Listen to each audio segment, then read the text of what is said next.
আওয়ামী লীগ নিষিদ্ধ সহ ৩ দফা দাবিতে শাহবাগে চলছে বিক্ষোভ। বিকেলে গণজামায়াত, জনভোগান্তি এড়াতে রাস্তা অবরোধ না করার আহ্বান উপদেষ্টার। যে পর্যন্ত সফল না হবে পর্যন্ত আমরা ছাড়বো না রাজপথ, জীবন দেব তারপরে ছাড়বো না। আওয়ামী লীগ যতক্ষণ নিষিদ্ধ করেনি ততক্ষণ আমরা রাজপথে থাকবো। আমি যাওয়াটা যদি রাস্তা ছেড়ে এমন জায়গায় করে যেখানে জনগণের ভোগান্তি না হয় ওই জায়গায় করতে পারলে সবচেয়ে ভালো হয়। আকাশ সেবা পুরোপুরি বন্ধ করে পাকিস্তান ভারতের পাল্টাপাল্টি অভিযান। আগ্রাসনের জবাব দিতেই অপারেশন বুনিয়ান উন মারসুস। প্রতিহতের দাবি নয়াদিল্লি। ধান চাষে পানি সাশ্রয়ী ও জলবায়ু সহিষ্ণু AWD পদ্ধতি ব্যবহারের পরামর্শ। কম খরচে বাড়তি ফলন সারা দেশে ছড়িয়ে দেওয়ার পরিকল্পনা। 2030 সালের মধ্যে 30% মিথেন গ্যাস কমানোর প্রতিশ্রুতি দিয়েছে বাংলাদেশ। এই উদ্যোগ খুবই গুরুত্বপূর্ণ। এক্ষেত্রে নীতি সহায়তা দেওয়ার পাশাপাশি সহযোগিতা করতে চাই ইফাদ। প্রায় এক যুগ পর নির্বাচনের মাধ্যমে নতুন নেতৃত্ব পেতে যাচ্ছে বিকেএমইএ। ঢাকা সহ দেশের 3টি জেলায় চলছে ভোট গ্রহণ। 35 পরিচালক পদে লড়ছেন 38 প্রার্থী। সমতায় নয়, ন্যায্য অধিকার দেওয়ার মাধ্যমে নারীর সম্মান নিশ্চিত করেছে ইসলাম, বলেছেন চিন্তাবিদরা। কোরআন হাদিসের খণ্ডিত জ্ঞানে ছড়ায় বিতর্ক। আমি নিশ্চয়ই বনি আদমকে সম্মানিত করেছে। এই বনি আদম বলতে নারী পুরুষ উভয়কেই আল্লাহ তাআলা বুঝিয়েছে। নারী হিসাবে জন্মগতভাবে, সৃষ্টিগতভাবে, মর্যাদাগতভাবে পুরুষের সাথে কোনো প্রকার তারতম্য ইসলাম করেনি, বরং কোনো কোনো ক্ষেত্রে নারী হিসাবে তাদেরকে অনেক বেশি প্রায়োরিটি এবং মর্যাদা দেওয়া হয়েছে। পাকিস্তান থেকে রাতেই নিরাপদে দুবাই পৌঁছেছেন রিশাদ নাহিদ রানা সহ 2 বাংলাদেশি ক্রীড়া সাংবাদিক। শিগগিরই দেশে ফিরবেন তারা। শিরোনামগুলো দেখছিলেন দর্শক। এছাড়াও দেশ বিদেশের আরো খবর নিয়ে দুপুরের বাংলাদেশে আপনাদের সঙ্গে আমি জান্নাতুল কুলি থাকছি। আওয়ামী লীগ নিষিদ্ধ সহ 3 দফা দাবিতে দ্বিতীয় দিনের মতো চলছে ছাত্র জনতার আন্দোলন ও অবস্থান কর্মসূচি। দাবি পূরণ না হওয়া পর্যন্ত শাহবাগে কর্মসূচি চালিয়ে যাওয়ার ঘোষণা তাদের। বিকেল 3টায় শাহবাগ সহ সারা দেশে জুলাই অভ্যুত্থানের বিভিন্ন পয়েন্টে হবে গণজামায়াত। দাবি আদায় না হওয়া পর্যন্ত রাজপথ না ছাড়ার ঘোষণা জুলাই গণ অভ্যুত্থানে অংশ নেওয়াদের। তাদের দাবি আওয়ামী লীগকে সন্ত্রাসী সংগঠন ঘোষণা করে নিষিদ্ধ করতে হবে। সেই সাথে আন্তর্জাতিক অপরাধ ট্রাইব্যুনাল আইনে আওয়ামী লীগের দলগত বিচারের বিধান যুক্ত করার দাবি তোলা হয়েছে। একই সাথে জারি করতে হবে জুলাই ঘোষণাপত্র। আন্দোলনরতরা বলেন, এই লড়াই ফ্যাসিবাদদের বিরুদ্ধে বাংলাদেশপন্থীদের লড়াই। যতক্ষণ আওয়ামী লীগ নিষিদ্ধ করা হবে ততক্ষণ পর্যন্ত আমাদের ব্লকের ব্যারিকেড চলবে। রক্তের উপর দাঁড়িয়ে আমরা এটা কখনো কামনা করিনি, আশা করিনি। এটা আমাদের সম্পূর্ণ আশার বাইরে। আজকে আমার এই সন্তানকে আমি কি জবাব দিব? তার বাবা নাই, তার বাবার পরিচয় ছাড়া এখানে সে বড় হবে পৃথিবীতে। তাই চাই সরকার যাতে তার রাষ্ট্রীয়ভাবে সম্মান এই সন্তানটাকে দেয়। আমাদের বাধ্য হয়ে আবার রাজপথে নামতে হয়েছে এবং আমরা এতটুকু ইনশাআল্লাহ নিশ্চিত যে আমরা এই দাবিটা আদায় করে ঘরে ফিরতে পারবো। শাহবাগে বিক্ষোভের আরো খবর আমরা জেনে নেব সহকর্মী তানভীর মৌসুমের কাছ থেকে। তানভীর, এই মুহূর্তে শাহবাগ এলাকার পরিস্থিতি কেমন দেখছেন? আমাদেরকে একটু সার্বিক অবস্থা জানাবেন। একই সাথে জানতে চাই, আন্দোলনকারী যারা আছেন, বিক্ষোভে যারা যুক্ত হয়েছেন, তারা মূলত কি বলছেন পুরো বিষয়টি নিয়ে?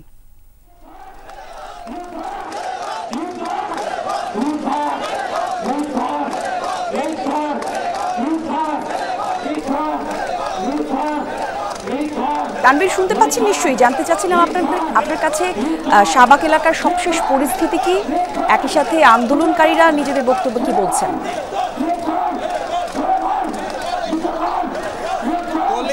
এখন আমি আছি শাহবাগ মোড়ের এই জায়গাটিতে, যেখানে এই যে গণ অবস্থান, যে গণজমায়েত কর্মসূচি সেটি হচ্ছে এবং আপনি দেখতেই পাচ্ছেন যে এখানে পুরো স্লোগানে মুখরিত অবস্থা।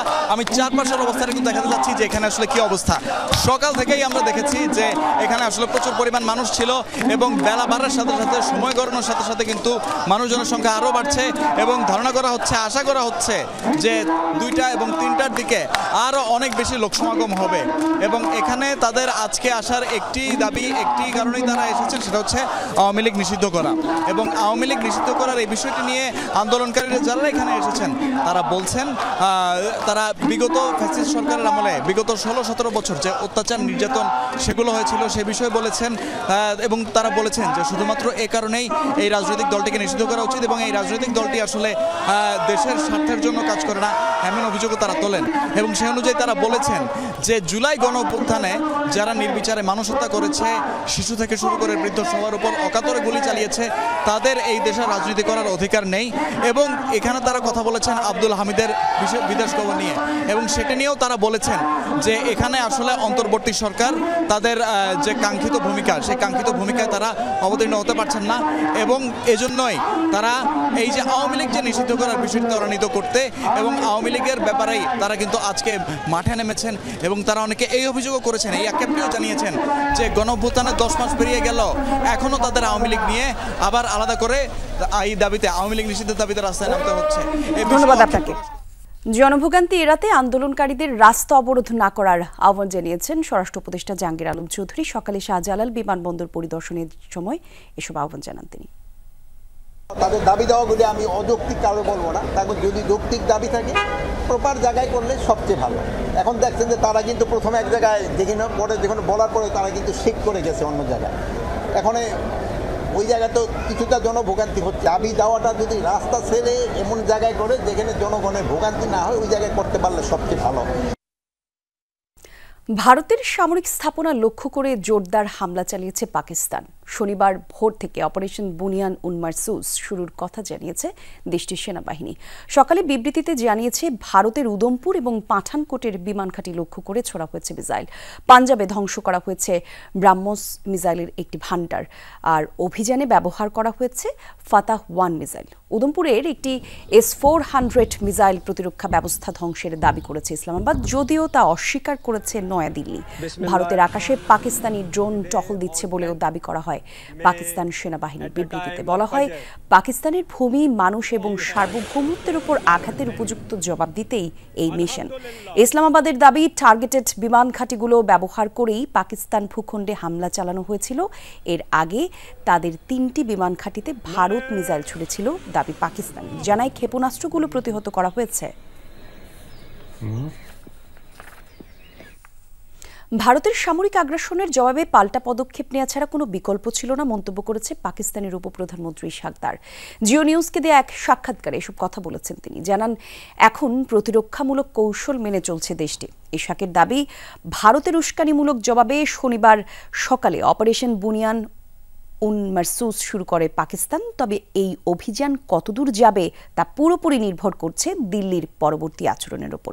ইশাক দারের ভাষায়, শুরু থেকেই পাকিস্তান সেনাবাহিনীর ওপর নির্দেশ ছিল আক্রমণাত্মক না হওয়ার, কিন্তু দিল্লির পদক্ষেপের জবাব দিতে বাধ্য হয়েছে ইসলামাবাদ। এদিকে পাকিস্তানের চালানো অভিযানের পাল্টা জবাব দেওয়া হয়েছে জানালো ভারতের প্রতিরক্ষা মন্ত্রণালয়। ভারত নিয়ন্ত্রিত কাশ্মীরে পাকিস্তানি গোলার আঘাতে উচ্চপদস্থ এক সরকারি কর্মকর্তা সহ 5 জন নিহত হয়েছে নিশ্চিত করল দিল্লি। তবে এই সামরিক স্থাপনা আক্রান্তের বিষয়ে এখনো কোনো মন্তব্য করেনি তারা। দেশটির অন্তত 26টি স্থানকে টার্গেট করে হামলা হয়েছে বলা হয়েছে সংবাদ সংস্থা ANI-তে, যার অন্যতম বারমুল্লা, শ্রীনগর, জম্মু, পাঠানকোট, জয়শ্রীমান এবং সীমান্ত শহরগুলোয় পাকিস্তানি ড্রোন দেখা যাচ্ছে বলেও জানিয়েছে ভারতীয় কর্তৃপক্ষ। নিয়ন্ত্রণ রেখা বরাবর পাল্টাপাল্টি গোলাগুলি চলছে।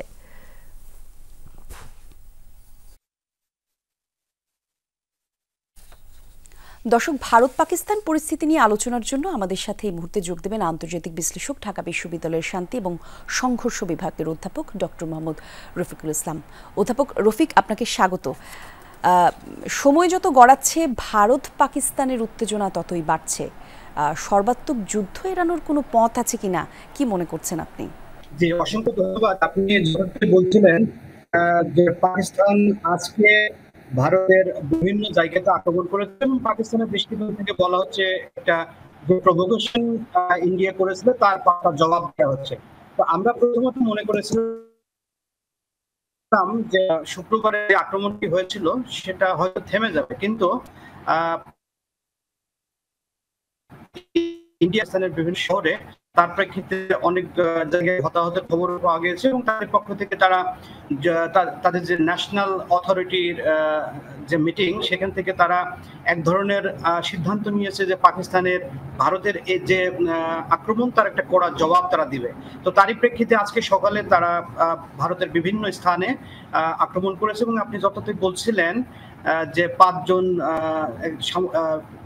সামরিক বেসামরিক নাগরিক সহ 5 জন নিহত হয়েছে। তো এটি একটি দিক আসলে আমাদেরকে ভাবাচ্ছে যে ভারত পাকিস্তান হয়তো টোটাল ওয়ারের দিকে যাচ্ছে। এ কারণে যে পাকিস্তান সরকার এই মুহূর্তে কিছুক্ষণ আগে তাদের মিটিং সম্পন্ন করেছেন তাদের হাইয়েস্ট অথরিটির সাথে, পার্টিকুলারলি মিলিটারি পার্সোনালদের সাথে। তারা সিদ্ধান্ত নিতে যাচ্ছে বা চিন্তা ভাবনা করছে যে নিউক্লিয়ার ওয়েপন্স ব্যবহার করবে কিনা। যদি এই ধরনের কোনো মুভমেন্টে পাকিস্তান চিন্তা করে তাহলে এই যুদ্ধটি অত্যন্ত ধ্বংসাত্মক হবে। কারণ আমরা জানি যে নিউক্লিয়ার ওয়েপন্স সংখ্যক নিউক্লিয়ার ওয়ারহেড কিন্তু তাদের আছে, কিন্তু নিউক্লিয়ার ওয়েপন্স ইউজের ক্ষেত্রে দুটি দেশের কিন্তু ভিন্ন ভিন্ন সিদ্ধান্ত আছে। ভারত বেসিক্যালি চিন্তা করে যে তারা যদি প্রথম আক্রান্ত হয় তাহলে তারা নিউক্লিয়ার ওয়েপন্স ব্যবহার করবে, কিন্তু পাকিস্তান একটা তাদের যে ব্যবহারের নীতিমালা, তারা তাদের 4টি দৃষ্টিকোণ থেকে তারা চিন্তা করে যে তাদের সরকার যদি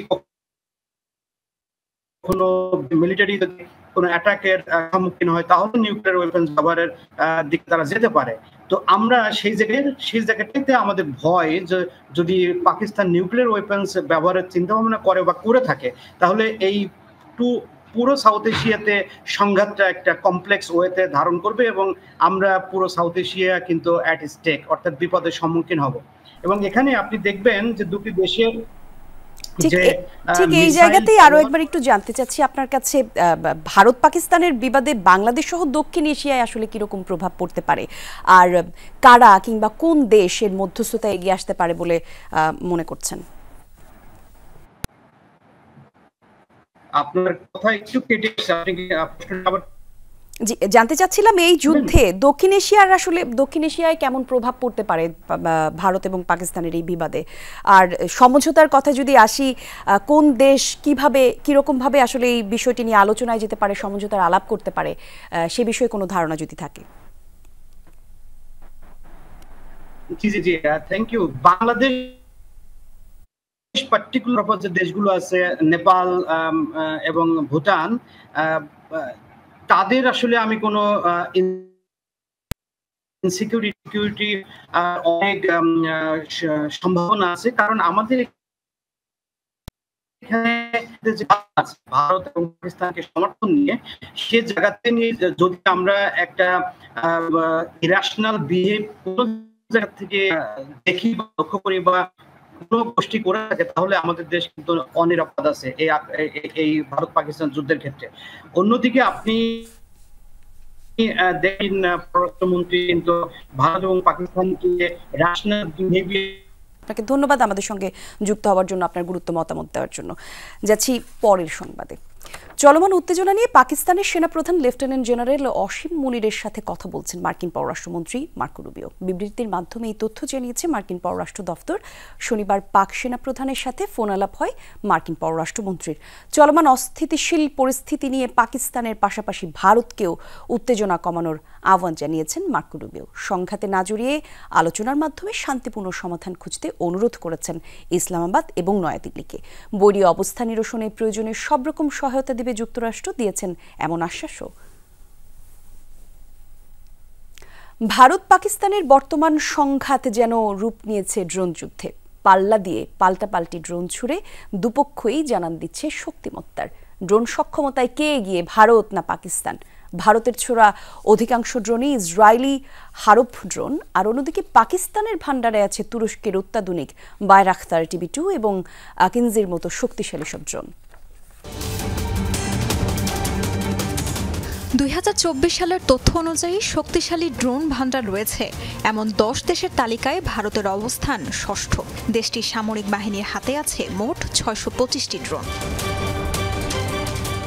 ভারতের বহরে রয়েছে শক্তিশালী কামিকাজি ড্রোন, যা লয়টারিং মিউনিশন নামেও পরিচিত। ঘণ্টায় সর্বোচ্চ 120 কিলোমিটার বেগে উঠতে পারে এটি। আকারে ছোট এবং অত্যাধুনিক প্রযুক্তির কামিকাজি ড্রোন সর্বোচ্চ 10 কিলোমিটার দূরের লক্ষ্যবস্তুতে নির্ভুলভাবে আঘাত হানতে পারে।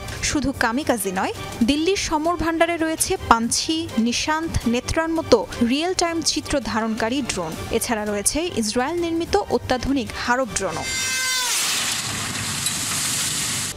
ড্রোন ভান্ডারের দিক থেকে পিছিয়ে নেই পাকিস্তানও। রয়েছে তুরস্কের অত্যাধুনিক বায়রাক্তার TB2 ও আকিনজির মতো শক্তিশালী সব ড্রোন। তুরস্কের নির্মাতা প্রতিষ্ঠান বেইকারের তৈরি আকিনজি ড্রোনটি উঠতে পারে সর্বোচ্চ 45,000 ফুট উচ্চতায়, যার গতি প্রতি ঘন্টায় সর্বোচ্চ 361 কিলোমিটার। টানা 24 ঘন্টা অবস্থানও করতে পারে আকাশে।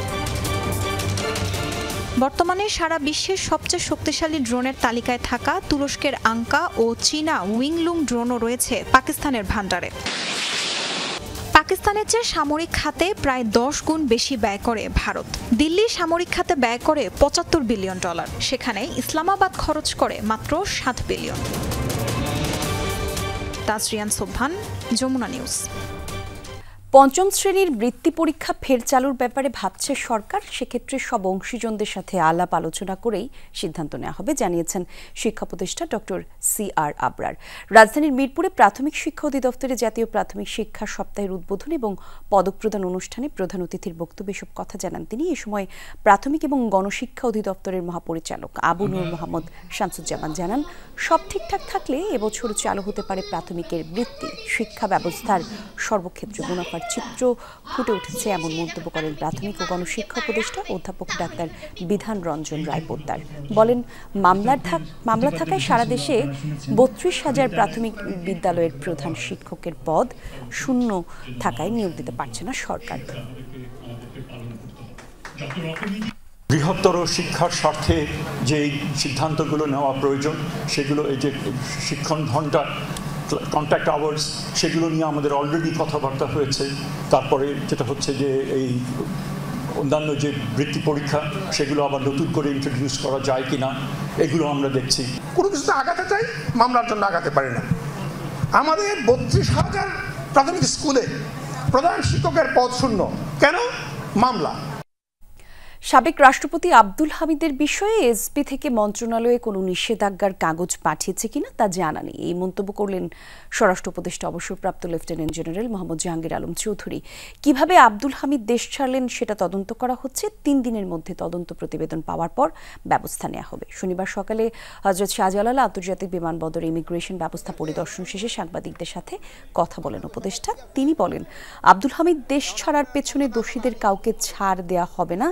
এ সময় শেখ হাসিনাকে দেশে ফিরিয়ে আনার বিষয়ে আবেদনের প্রেক্ষিতে ইন্টারপোল কাজ করছে বলেও জানান তিনি। এসপি অফিস থেকে যদি স্বরাষ্ট্র মন্ত্রণালয়ে কোনো কাগজ পাঠাইছে আমার জানা নাই, এই জন্য কিন্তু একটা ইনকোয়ারি কমিটি করা হয়েছে। যেহেতু ইনকোয়ারি কমিটিটা এটা পুঙ্খানুপুঙ্খানু দেখে এটার বিরুদ্ধে একটা আইনানুগ ব্যবস্থা নেওয়ার জন্য বলবে, এবং এটার জন্য যারা দোষী তারা কেউ আইনের আওতায় তাদের শাস্তি পেতেই হবে। পরিবেশ মন্ত্রণালয়কে আলাদা ক্যাডারে আনার সুপারিশ করা হয়েছে, জানালেন বন, পরিবেশ এবং জলবায়ু পরিবর্তন বিষয়ক উপদেষ্টা সৈয়দা রিজওয়ানা হাসান। বলেন, এখানে বিষয়ভিত্তিক এক্সপার্ট দরকার। আর সকালে ঢাকা বিশ্ববিদ্যালয়ের সিনেট হলে বাংলাদেশ ইনস্টিটিউট অফ প্ল্যানার্সের আন্তর্জাতিক সম্মেলনে এসব কথা বলেছেন তিনি। উপদেষ্টা বলেন, দেশের বনগুলো পর্যটকদের ভারে কাহিল, সুন্দরবনে কারখানা স্থাপনের সিদ্ধান্ত আত্মঘাতী বলেও মন্তব্য করেন তিনি। এখন থেকে পাহাড় কাটার ঘটনায় শ্রমিকদের নয়, মালিকদের গ্রেফতারের নির্দেশ দেওয়া হয়েছে। শিল্প উপদেষ্টা আদিলুর রহমান বলেন, সবগুলো মন্ত্রণালয় এবং দপ্তরের মধ্যে সমন্বয় করে কাজ করা গেলে পরিবেশ রক্ষা পাবে। 2026 সালের মধ্যে জীববৈচিত্র্য অন্তর্ভুক্ত করে একটি জাতীয় স্থানিক পরিকল্পনা কাঠামো প্রণয়ন করা হবে। বিশেষায়িত জ্ঞান দরকার, এমন প্রতিটা বিষয়েই ক্যাডার হওয়া উচিত। আমি কিন্তু অলরেডি সরকারকে লিখেছি যে আমার পরিবেশ অধিদপ্তরকে একটা আলাদা ক্যাডারে নিয়ে আসা উচিত। বোরো ধান চাষে অতিরিক্ত পানি ব্যবহারে নির্গত হয় পরিবেশের জন্য ক্ষতিকর মিথেন গ্যাস। এতে নিচে নেমে যাচ্ছে ভূপৃষ্ঠের পানির স্তর, ধানের ফলন কমার পাশাপাশি বাড়ছে তাপমাত্রা আর খরচও। সেক্ষেত্রে ধান গবেষণা ইনস্টিটিউট গবেষক এবং বিজ্ঞানীরা বলছেন, পানি সাশ্রয়ী AWD পদ্ধতি ব্যবহারে বাড়বে ফলন, খরচ কমবে, পরিবেশও বাঁচবে। আর এই পদ্ধতিতে ফলন বৃদ্ধি এবং উৎপাদন খরচ কমেছে বলে জানিয়েছেন কৃষকরা। ঝিনাইদহের কৃষি অধ্যুষিত একটি গ্রাম ঘুরে রিপোর্ট করেছে আলমগীর স্বপন, ক্যামেরায় ছিলেন রুবেল হাসান।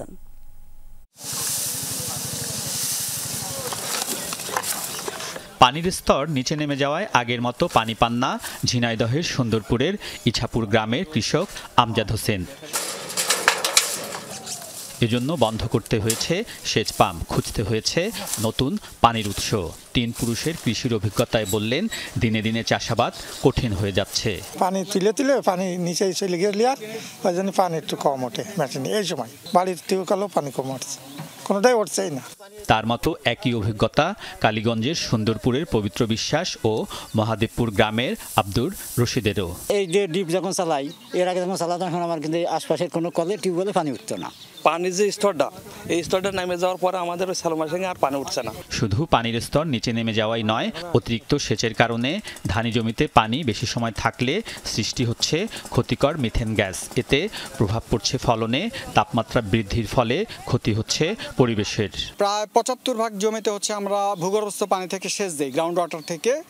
গ্রাউন্ড ওয়াটার যদি আমরা কম তুলি তাহলে হচ্ছে কি আমাদের ওয়াটার টেবিল যে দিন দিন নিচে নেমে যাচ্ছে, এইটা রোধ হবে। এই মিথেন গ্যাস যদি বায়ুমণ্ডলে আসে তাহলে আমরা যে দেখি এই যে কার্বন ডাইঅক্সাইড বাড়ে, কার্বন ডাইঅক্সাইড বাড়লে কি তাপমাত্রা বাড়ে, তাপমাত্রা বাড়লে এই যে প্রাকৃতিক দুর্যোগ, ধান গাছের যে ব্লাস্ট, এটা ধান গাছের একটা মহামারী রোগ, এই রোগের আক্রমণ বাড়তে পারে। পানি সাশ্রয়ী ও জলবায়ু সহিষ্ণু ধান চাষে দীর্ঘদিন ধরে বাংলাদেশে কাজ করছেন পরিবেশ ও উন্নয়ন কর্মী জাপানি নাগরিক চুচ্চুই তেতচুও। তিনি বলছিলেন, ধান চাষে ভেজা ও শুকনা বা AWD পদ্ধতির ব্যবহার বাড়লে এক্ষেত্রে সুফল মিলতে পারে। বোরো ধানের সেচে জমি সবসময় ভিজিয়ে না রেখে 3 থেকে 4 দিন শুকনো রাখতে হবে। ধান চাষ করা হচ্ছে, অনেক পানি অপচয় করা হচ্ছে। AWD সেটাতে পানি খরচ কম হবে, পাশাপাশি উৎপাদন বৃদ্ধি পাবে। বোরো ধান চাষে AWD পদ্ধতি ব্যবহারের কারণে সুফলও পাচ্ছেন কৃষকরা। চাষ ভালো হয়, ধান ভালো হয়। পানি কম দিয়ে ধান মানে পানি শুকায় আবার দিয়ে হয় পানি, তবে ধানের চাষ হয় ভালো। আমাদের কারেন্ট বিলটা কম আসছে। আগে আসতে ধরেন আমাদের বছরে 60 থেকে 65,000 70,000, এখন সেই জায়গায় আমাদের আসতে ধরেন 45 থেকে 50। পরিবেশ বান্ধব এমন ধান চাষ পদ্ধতি সারা দেশে ছড়িয়ে দিতে সহযোগিতা করতে চায় আন্তর্জাতিক কৃষি উন্নয়ন তহবিল ইফাদ। বাংলাদেশ অলরেডি প্লেজ 2030 সালের মধ্যে 30% মিথেন গ্যাস কমানোর প্রতিশ্রুতি দিয়েছে বাংলাদেশ। এই উদ্যোগ খুবই গুরুত্বপূর্ণ। এক্ষেত্রে নীতি সহায়তা দেওয়ার পাশাপাশি সহযোগিতা করতে চাই ইফাদ। ইফাদ কান্ট্রি ডিরেক্টর ভবিষ্যতের স্বার্থে পরিবেশ বান্ধব কৃষির উপর জোর দিয়েছেন। জলবায়ু পরিবর্তনের প্রভাব ধান চাষ সহ কৃষিতে নানাভাবে পড়েছে। এর থেকে বের হতে সরকারকে গ্রহণ করতে হবে নানা কার্যকর কৌশল ও পদ্ধতি। আর তা না হলে খাদ্য সংকট মোকাবেলার যে চ্যালেঞ্জ তা অর্জন কঠিন হবে। আলমগীর স্বপন, যমুনা নিউজ, কালীগঞ্জ, ঝিনাইদহ। প্রায় 1 যুগ পর ভোটের মাধ্যমে নতুন নেতৃত্ব পেতে যাচ্ছে নেটওয়ার উদ্যোক্তাদের সংগঠন বিকেএমএ। 35টি পরিচালক পদে প্রার্থী 38 জন। এদের মধ্যে মোহাম্মদ হাতিমের নেতৃত্বে গঠিত প্রোগ্রেসিভ নেট অ্যালায়েন্স প্যানেলের প্রার্থী 35 জন, রয়েছেন 3 জন স্বতন্ত্র প্রার্থীও। মোহাম্মদ হাতিম বর্তমানে সংগঠনটির সভাপতির দায়িত্বে আছেন। সকালে ঢাকা এবং নারায়ণগঞ্জে ভোট গ্রহণ শুরু হয়েছে। প্রার্থীরা কাস্টমস জটিলতা দূর, নিরবিচ্ছিন্ন গ্যাস নিশ্চিতকরণে কার্যকর পদক্ষেপ গ্রহণের প্রতিশ্রুতি দিয়েছেন। বলছেন, বন্ডেড থেকে নন বন্ডেড প্রতিষ্ঠানে কাঁচামাল সরবরাহের বাধা দূর করা সহ বন্ড কমিশনারেট অনিয়ম জটিলতা নিরসনে উদ্যোগ নেবে। সংগঠনের নির্বাচন কমিশন জানিয়েছে 1 থেকে 272 নম্বর সদস্যরা নারায়ণগঞ্জ অঞ্চলে, 273 থেকে 496 পর্যন্ত ঢাকা অঞ্চলে, 496 থেকে 572 জন সদস্য চট্টগ্রাম অঞ্চলে ভোট প্রয়োগ করতে পারবেন। আমরা একটা সুষ্ঠু এবং সুন্দর নির্বাচন কামনা করছি। আপনারা তো জানেন বর্তমানে পোশাক শিল্প এবং টেক্সটাইল সেক্টরে একটা চ্যালেঞ্জের মধ্যে দিয়ে যাচ্ছে। আমার বিশ্বাস আজকে এই সুষ্ঠু নির্বাচনের মাধ্যমে একটি দক্ষ নেতৃত্ব যে আসবে তারা এই চ্যালেঞ্জগুলো মোকাবেলা করতে পারবে। ভ্যাট, কাস্টমস এবং পোর্ট সংক্রান্ত যে জটিলতাগুলো রয়েছে সেগুলোতে আরও বেশি আমরা কাজ করবো যেন আরও বেশি বেগবান হয় এবং আরও বেশি সমস্যার সমাধানগুলো আমরা করতে পারি। নির্বাচন সম্পর্কে আরও জানাতে আমাদের সঙ্গে যোগ দিচ্ছেন সহকর্মী রিমন রহমান। তিনি রাজধানীর বিকেএমই ভবনে আছেন। রিমন, কতক্ষণ পর্যন্ত চলবে ভোট গ্রহণ জানাবেন? কেমন দেখছেন ভোটারদের উপস্থিতি? তারা সার্বিক পরিবেশ নিয়ে কিছু বলেছেন কিনা জানাবেন আমাদের।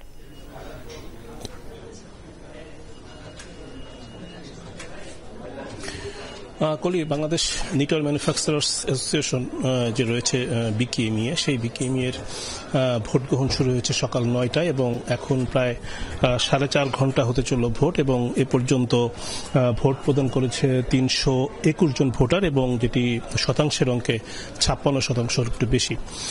এখানে যারা ভোট দিতে আসছেন এবং যারা নির্বাচন পরিচালনা করছেন সবাই কিন্তু স্বতঃস্ফূর্তভাবে ভোট দিচ্ছে বলে তারা জানিয়েছেন, এবং ভোট গ্রহণ সকাল থেকেই নির্বিচ্ছিন্নভাবে চলছে এবং সকলেই স্বতঃস্ফূর্তভাবে ভোট দেওয়ার বিষয়টি নিশ্চিত করেছেন। যারা ভোটার আছেন এবং যারা পরিচালনা করছেন তারা সকলেই একই কথা বলেছেন। যারা ভোটার এখানে আসছেন এবং তারা যেটি বলছেন যে আসলে দীর্ঘদিন এই তৈরি পোশাক খাতের যে বড় সংগঠন, সেই সংগঠনের ভোটবিহীন ছিল এবং এখন এই ভোটের মাধ্যমে যোগ্য নেতৃত্ব তৈরি করা হবে বা নির্বাচন করা হবে। সেই যোগ্য নেতৃত্ব বাংলাদেশের নিটল খাতের যে ব্যবসা বাণিজ্য রয়েছে বা রপ্তানি বাধা দূর করার পাশাপাশি অভ্যন্তরীণ খাতে যে ব্যবসায়ী যে সংকটগুলো রয়েছে সেই সংকটগুলো দূর করার জন্য তারা কাজ করবেন। একাধিক প্রার্থীর সঙ্গে আমার কথা হয়েছে, তারা যেটি বলছেন যে আসলে তৈরি পোশাক খাত বাংলাদেশের যে মোট রপ্তানি তার সিংহভাগ দখল করে আছে, সেই তৈরি পোশাক খাতের যে নেতৃত্ব আসা দরকার, প্রতিটা সংগঠনেরই একটা ভালো নেতৃত্ব আসা দরকার, এবং সেই নেতৃত্ব যদি নিশ্চিত হয় তাহলে আগামী দিনে বাংলাদেশের যে সম্ভাবনা সেই সম্ভাবনাগুলো নিশ্চিত হবে এবং কর্মসংস্থান নিশ্চিত করা সহ বাংলাদেশের যে তৈরি পোশাক খাতের যে বিশ্ববাজারে দখল করার যে বিষয়টি রয়েছে সেটাও কিন্তু বাংলাদেশ করতে পারবে। অর্থাৎ বিকাল 5টা পর্যন্ত এখানে ভোট গ্রহণ চলবে এবং সেই ভোটের পরে হয়তো কিছুক্ষণের মধ্যে হয়তো ফলাফল ঘোষণা করা হবে। নিশ্চয়ই আপনার মাধ্যমে সেই তথ্য দর্শকদের জানাবো। ধন্যবাদ আপনাকে। ইসলামে নারীকে পুরুষের চেয়ে অধিক সম্মানিত করা হয়েছে। কোরআন হাদিসে এই সংক্রান্ত অসংখ্য দলিল রয়েছে, জানিয়েছেন ইসলামী চিন্তাবিদরা। বলছেন সব ক্ষেত্রে সমান অধিকার নয়, বরং প্রাপ্য অধিকার দেওয়ার কথা বলছে ইসলাম। সমতার তুলনায় ন্যায্যতা বেশি গুরুত্বপূর্ণ বলেও জানান চিন্তাবিদরা। অনেকে পরিকল্পিতভাবে ইসলামকে বিতর্কিত করতে কোরআন এবং হাদিসের খণ্ডিত আদেশ নির্দেশ নিয়ে বিতর্কে জড়ান বলে উল্লেখ করেন তারা। রিয়াজ রায়হানের রিপোর্টে বিস্তারিত। প্রায় ১৫০০ বছর পূর্বের আরব, যখন কন্যা সন্তানের জন্ম মন খারাপের কারণ হতো পরিবারের, উৎসবের বদলে আয়োজন হতো জীবন্ত পুঁতে ফেলার, সেই আরবেই হযরত মুহাম্মদ সাল্লাল্লাহু আলাইহি সাল্লামের উপর নাজিল হয়েছে পবিত্র কোরআন, যাতে স্পষ্ট করা হয়েছে নারীর অধিকার, মর্যাদা। ইসলামে নারীর মর্যাদা কতটা, এমন প্রশ্ন ঘুরে ফিরে আসে নানা ঘটনায় ভর করে। এ যেমন এবার এসেছে নারী বিষয়ক সংস্কার কমিশন ঘিরে। কমিশনের প্রস্তাব বাতিলের দাবি জানিয়েছে ইসলামী সংগঠনগুলো। বিতর্কে না গিয়ে বরং ইসলামে নারীর মর্যাদা সম্পর্কে শোনা যাক একজন নারীর মুখে। সূরা বানী ইসরাঈলে আল্লাহ তাআলা বলেছেন, ওয়ালাকাদ কাররামনা বানী আদম। এর অর্থ হলো আমি নিশ্চয়ই বনি আদমকে সম্মানিত করেছি। এই বনি আদম বলতে নারী পুরুষ উভয়কেই আল্লাহ তাআলা বুঝিয়েছেন। কাজে নারী পুরুষ উভয়কেই কিন্তু আল্লাহ সম্মানিত করেছেন। দ্বিতীয় বলবো কি, আল্লাহ তাআলা আধ্যাত্মিক বা স্পিরিচুয়াল যে মর্যাদা আল্লাহ তাআলা দিয়েছেন নারীকেও, সেটা আমরা জানি যে আল কুরআনে আল্লাহ তাআলা বলেছেন যে তারা, অর্থাৎ যে সকল মুসলিম নারী এবং পুরুষ, তাহলে কি হয়, তারা যদি মুমিন হয়, তারা সত্যবাদী হয়, সবরকারী হয়, রোজাদার হয়, নামাজি হয়, সাদাকা দানকারী হয়, চরিত্রের হেফাজতকারী হয়, ইত্যাদি ইত্যাদি, তাদের প্রতিদান সমান।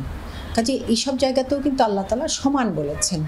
পবিত্র কোরআনের বেশ কিছু আয়াতে যেমন পুরুষদের চেয়েও নারীকে অধিক সম্মানিত করা হয়েছে, তেমনি 6টি মূল হাদিস গ্রন্থ বা সিয়াসিত্তায়ও নারীর মর্যাদার কথা উল্লেখ করেছেন রাসূল সাল্লাল্লাহু আলাইহি সাল্লাম। মুহাম্মদ সাল্লাল্লাহু আলাইহি সাল্লাম বলেছিলেন, কেউ যদি দুটি কোনো বর্ণনায় 3টি কন্যা সন্তানকে জন্ম দেওয়ার পর তাদের সাথে সদাচরণ করে, বৈষম্য না করে, উত্তম আচরণ করে, সঠিক তারবিয়া তাদেরকে দেয়, তাহলে সেক্ষেত্রে সে ব্যক্তি জান্নাতে যাবে এবং নবী সাল্লাল্লাহু আলাইহি ওয়াসাল্লামের সাথেই থাকবে। এই সুসংবাদ কিন্তু 3টির জায়গায় 10টি ছেলে সন্তান লালন পালন করার ক্ষেত্রেও কিন্তু বলা হয়নি। কোরআন কারীমের দিকে আপনি তাকালে দেখতে পাবেন সেখানে সূরাতুন নিসা অর্থাৎ নারীদের সংশ্লিষ্ট সূরা রয়েছে বিশাল বড় আয়তনের, অথচ পুরুষ সংশ্লিষ্ট কোনো সূরা আলাদা করে এরকম কোরআনে কিন্তু আপনি পাবেন না। নারী হিসাবে জন্মগতভাবে, সৃষ্টিগতভাবে, মর্যাদাগতভাবে পুরুষের সাথে কোনো প্রকার তারতম্য ইসলাম করেনি, বরং কোনো ক্ষেত্রে নারী হিসাবে তাদেরকে অনেক বেশি প্রায়োরিটি এবং মর্যাদা দেওয়া হয়েছে। নারীর অধিকার মর্যাদা প্রশ্নে সবচেয়ে বেশি বিতর্ক সম্পত্তির বণ্টন নিয়ে। বিজ্ঞজনরা বলছেন সমতার প্রশ্নে অনেক ক্ষেত্রে পিছিয়ে পড়ে নারীরা, তাই নারীর ক্ষেত্রে সমতার চেয়ে ন্যায্যতায় বেশি গুরুত্ব দেয় ইসলাম। সবাই বাবা মার সম্পদে সমান যেন অধিকার পায় বা সমান যেন হিস্সা পায়। তো ব্যয়ের ক্ষেত্রেও আপনি এরকম সমান হওয়ার কোনো দাবি করেছেন কিনা? বাবার সম্পদে বা মায়ের সম্পদে ছেলে যা পায় মেয়ে তার অর্ধেক পায়। এই একটা জায়গা ধরে আমরা যদি বলি যে ইসলাম নারীর প্রতি বৈষম্য করেছে, তো এটা খুবই দুর্ভাগ্যজনক হবে এবং হাস্যকর হবে। একই সাথে এই কন্যা সন্তান আরো অনেক জায়গা থেকে সম্পদ পাচ্ছে এবং এমন অনেকগুলো জায়গা আছে যেখানে শুধু মেয়েই পাচ্ছে, ছেলে পাচ্ছেই না। আপনি শুধুমাত্র একটা জায়গা দেখেছেন। এই নারী যখন স্ত্রী হবেন তখন কিন্তু স্বামী থেকে তিনি সম্পদ পাবেন।